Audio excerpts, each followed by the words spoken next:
It's 10 p.m. in Banjul, and from our studios on MDI Road, this is the news. First, the headlines. Permanent secretaries end retreat in Kanilai with renowned commitments to a robust and functioning civil service.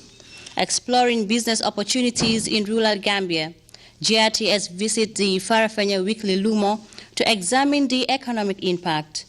Never relenting in creating chaos, Al-Shabaab Islamist militants killed 20 people in Somalia's popular beach resort. And a 9-year-old boy reunites with family in the United States after being abandoned by parents owing to medical conditions. Well, viewers, those are your headlines. With me, WINIFRED NICOL.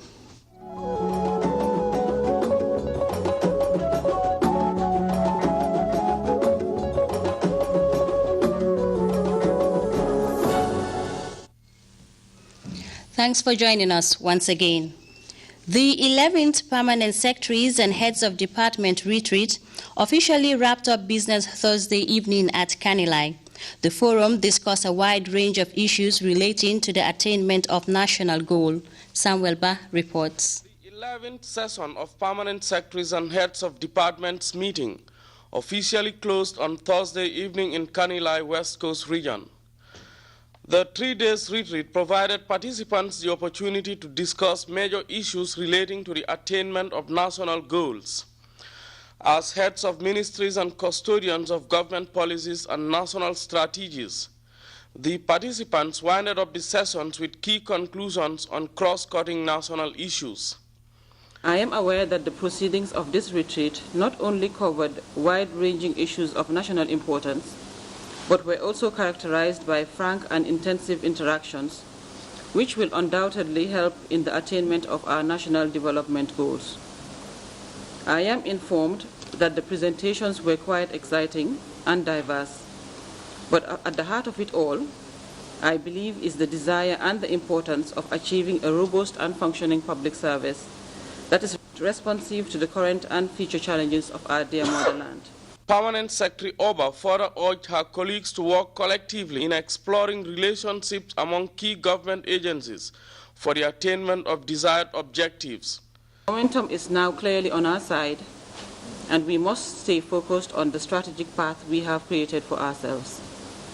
Mr. Chairman, ladies and gentlemen, important issues have been raised from this retreat, which we must indeed take seriously.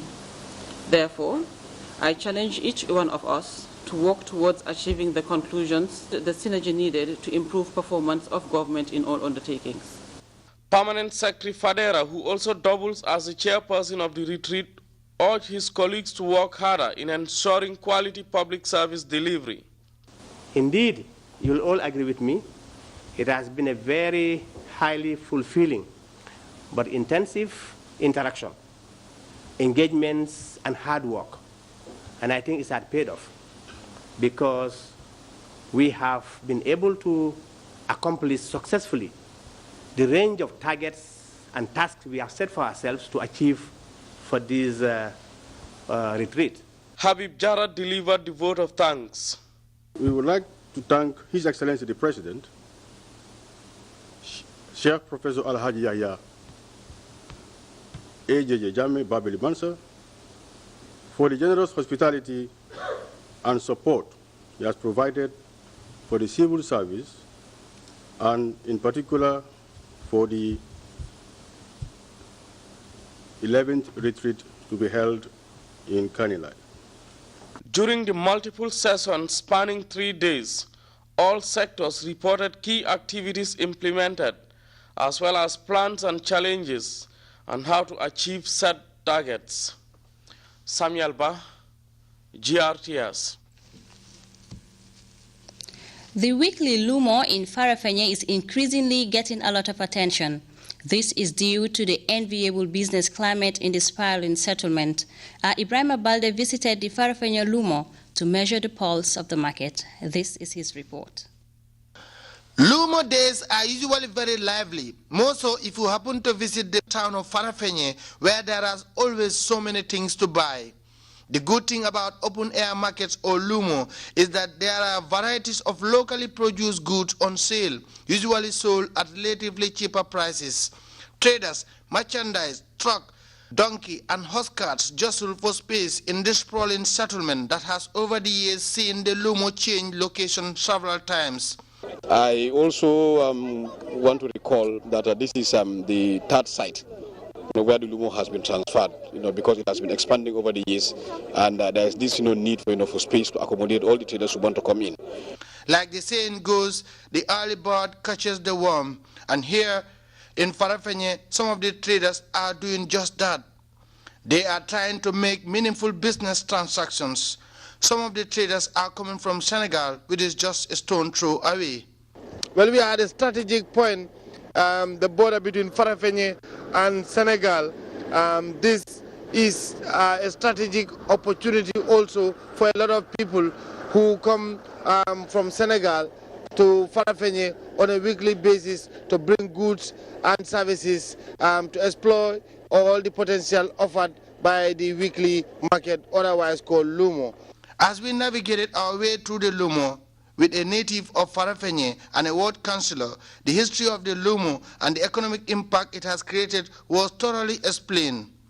On the economic impact, when you look at the ECOWAS protocol on the free movement of goods and services across the border state of member states, these are one of the bases where we can expand to make sure that those protocols become realities for the economics of the sub-region.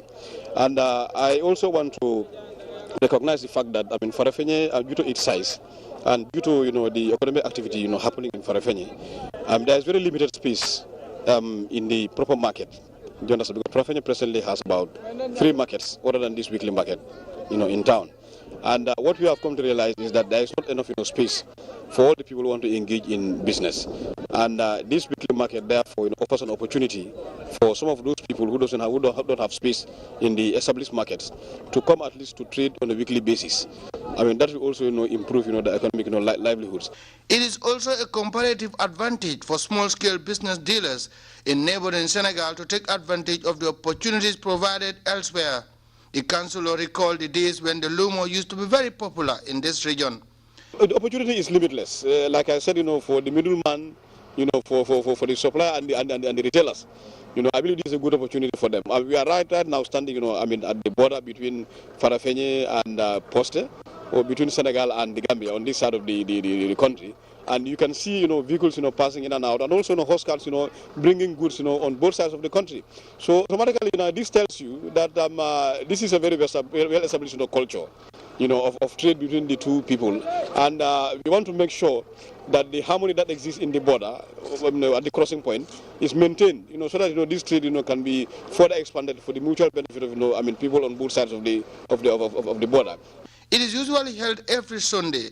Business individuals around the region and beyond are always optimistic about the chances of making the best out of the Farafenye Lumo at least every week.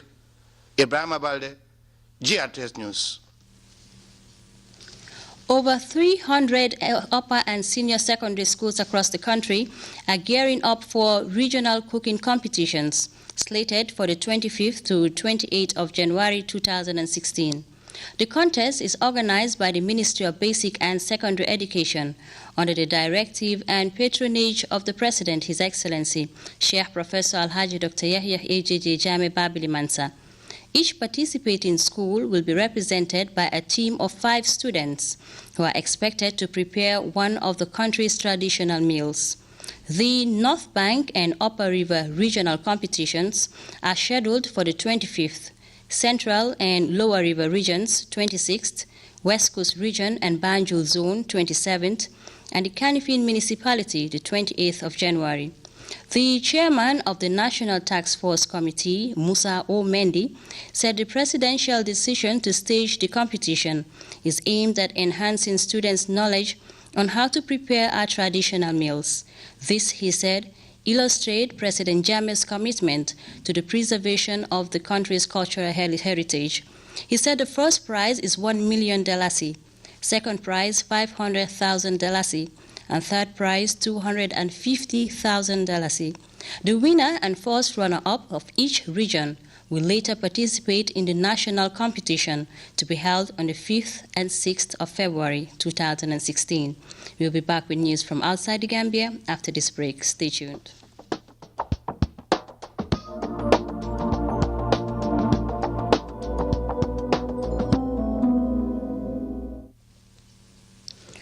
Welcome back.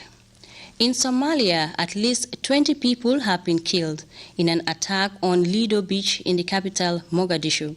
This appears to be the latest assault by Islamist Al-Shabaab militants. The group has been carrying out attacks in the region for almost a decade. We have more in this DWTV report. And family carrying bodies of the victims off Lido Beach. It was dinner time when men with automatic weapons stormed this seafood restaurant in a popular upscale neighborhood in the capital, Mogadishu. Survivors described the panic as Al-Shabaab militants sprayed diners with bullets and set off car bombs outside.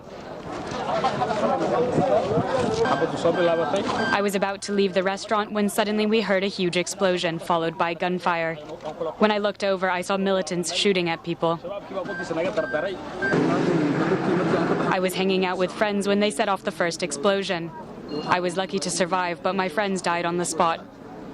I saw windows being shattered and people running around. What sort of world do we live in? Almost no place is safe anymore. It took government soldiers hours to flush the Al-Shabaab gunmen out of the restaurant.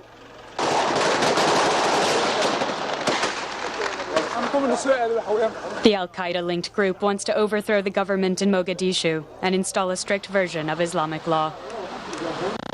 Friends and family carrying bodies of the victims. On Friday, a 9-year-old boy, once considered unadoptable, arrived at his new home in the U.S.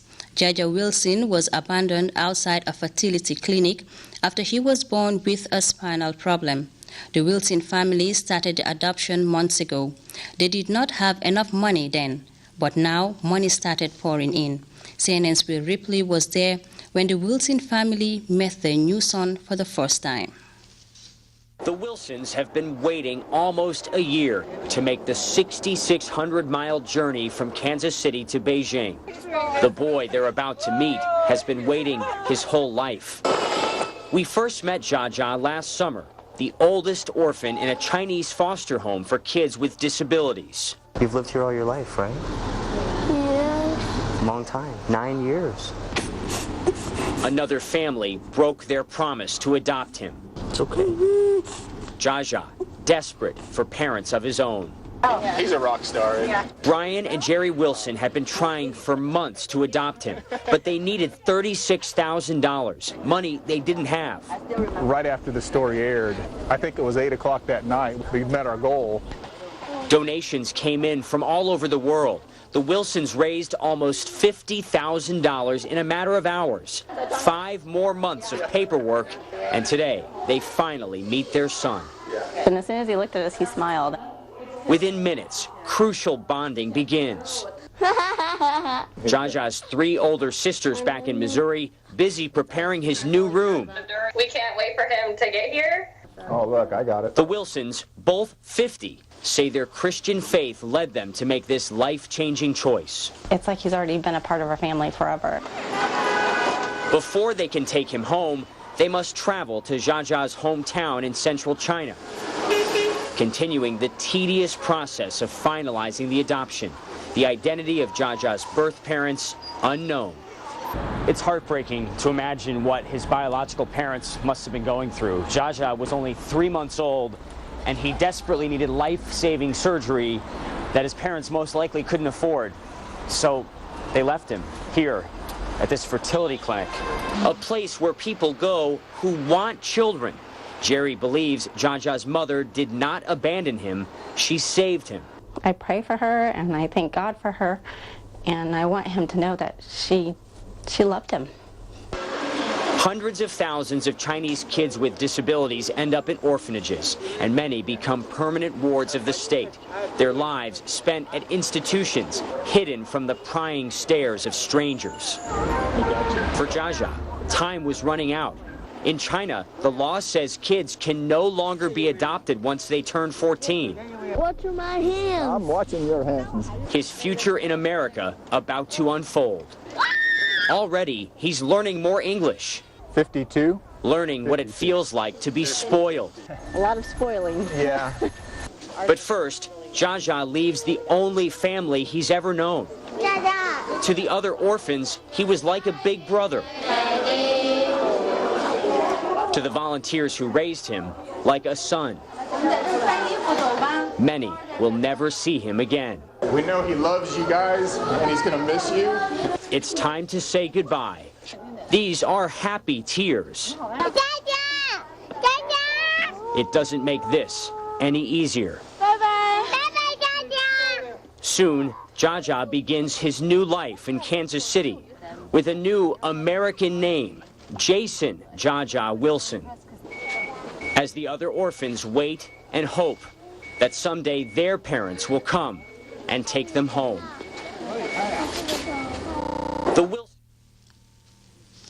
New phase in the U.S. relations with Iran. It follows the lifting of sanctions on the country after Iran was found to be incompliant with the international nuclear deal. So how is life expected to change with the Iranians? Details in the CNN report.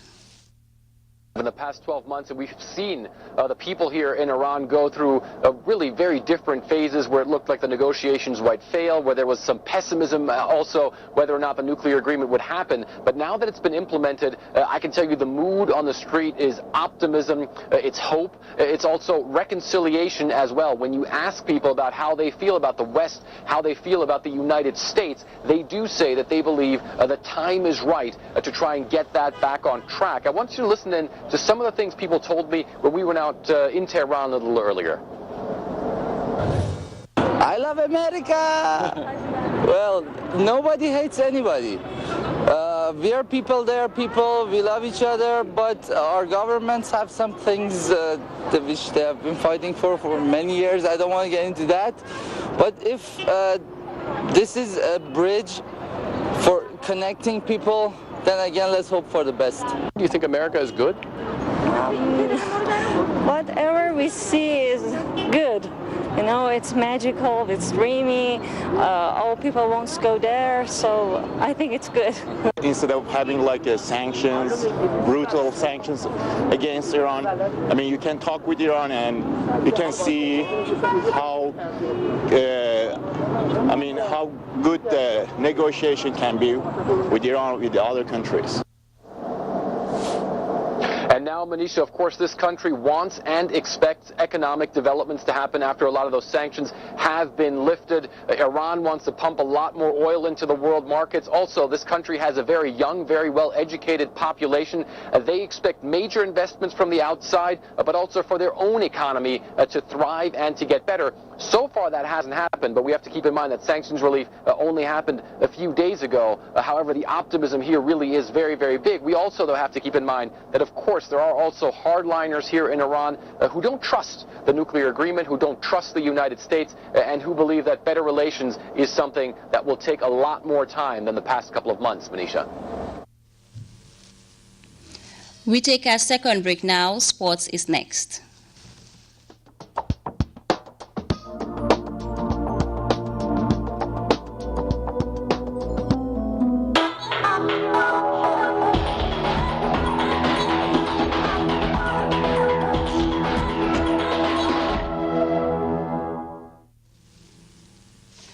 Welcome back.